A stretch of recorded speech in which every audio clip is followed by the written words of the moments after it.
What's up, everybody? Welcome to Podcast Now. I'm Alex, and in this video, I want to talk about Alan Wake 2's sales. They finally revealed them, and I got a lot to say. I got a lot of things to walk back, and I'm happy.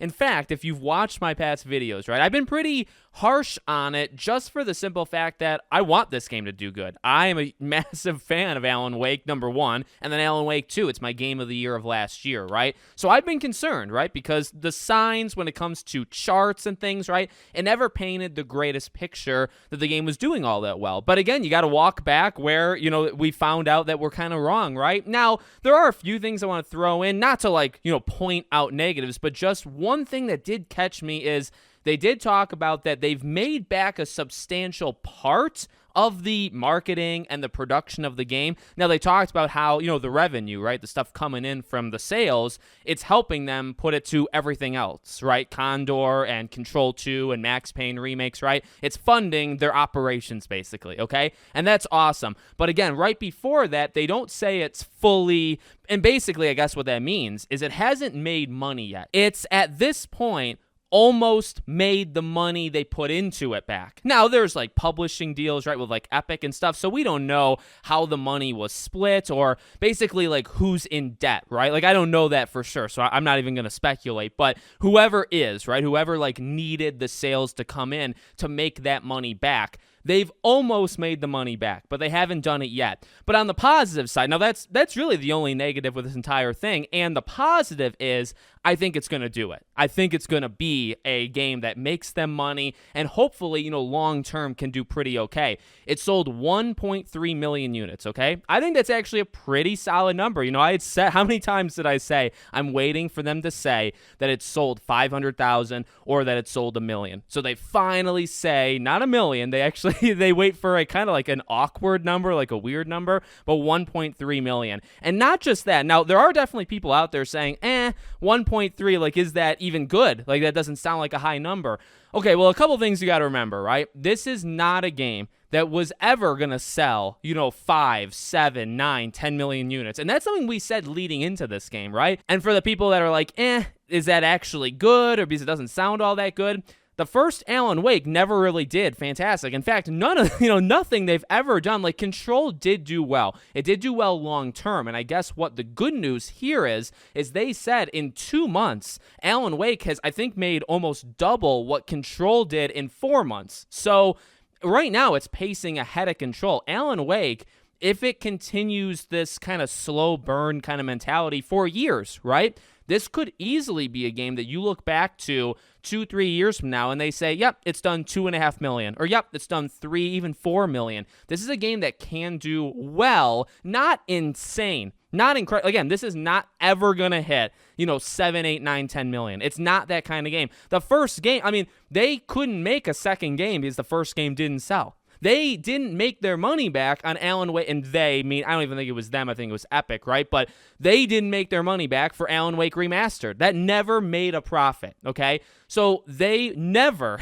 are this studio that expects, at least I hope not, right, these massive, massive figures. So, and that's what I've been saying all along. It's just I was worried that this game had sold 200,000, 300,000, right? Because that would be abysmal. You know what I mean? They might not expect much, but if the game doesn't hit, say, 500K, that would be a pretty big problem. But again, the good side of it and what they talked about today, it's basically outpacing Control in less time, and this is both a negative and a positive, it's doing it without physical. It's only doing it digitally. I think that's where they said maybe it doubled up the amount of copies Control did. Now, it's the only place it could sell. I don't even know why they said that, to be honest with you, right? Because it's Control had physical and digital. Alan Wake is outpacing it digitally. Alan Wake is also just doing better than what Control did.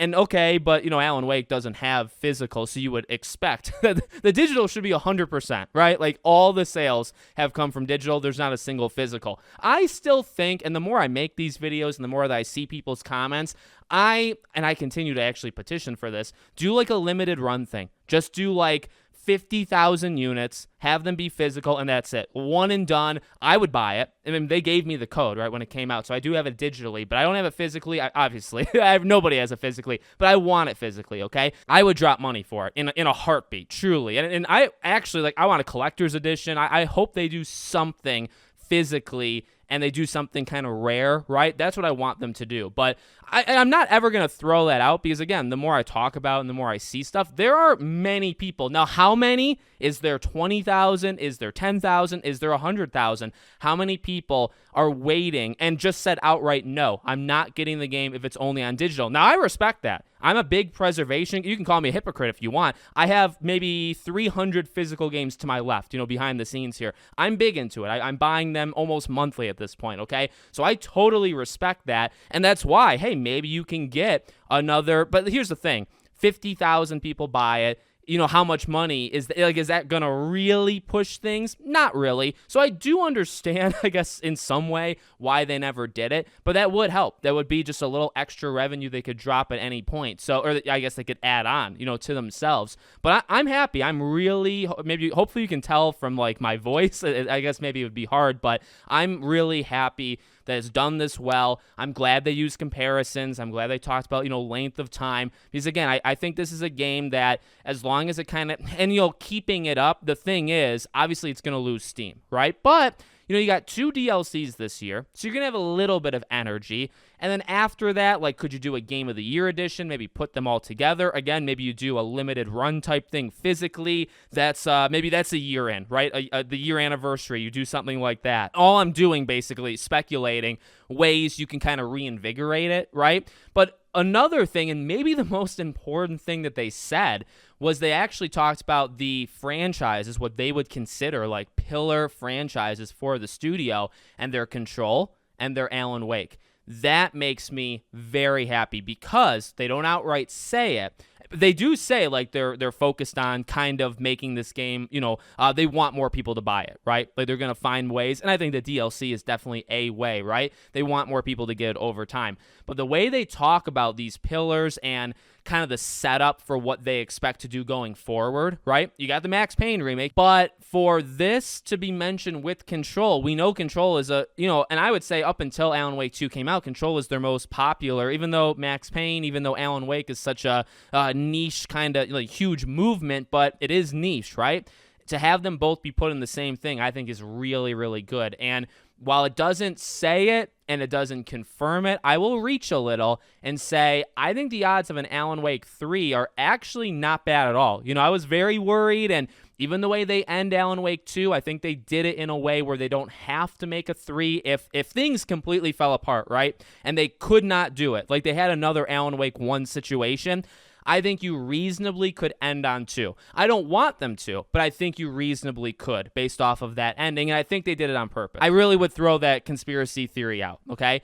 But the way they talk about it, and now that the sales really aren't bad, in fact, they're actually quite good, as long as it continues, even at a slow pace, if it just keeps going, I think in Alan Wake 3, you got to do Control 2, so on, and I'm excited for all of those, almost equally, okay? I'm really excited for the future of Remedy. They're one of my favorite studios. But Alan Wake 3, I actually think is rather possible because, if Alan Wake wasn't a major thing, well, I guess they would have said that, right? Instead, they lump it in and say, here's our 2 most important franchises. They didn't have to do that. They could have just said Control, but they threw Alan Wake in because I think Alan Wake 2 is profitable enough for their size and their, I guess what they need to make games. They don't need massive amounts of funding, right?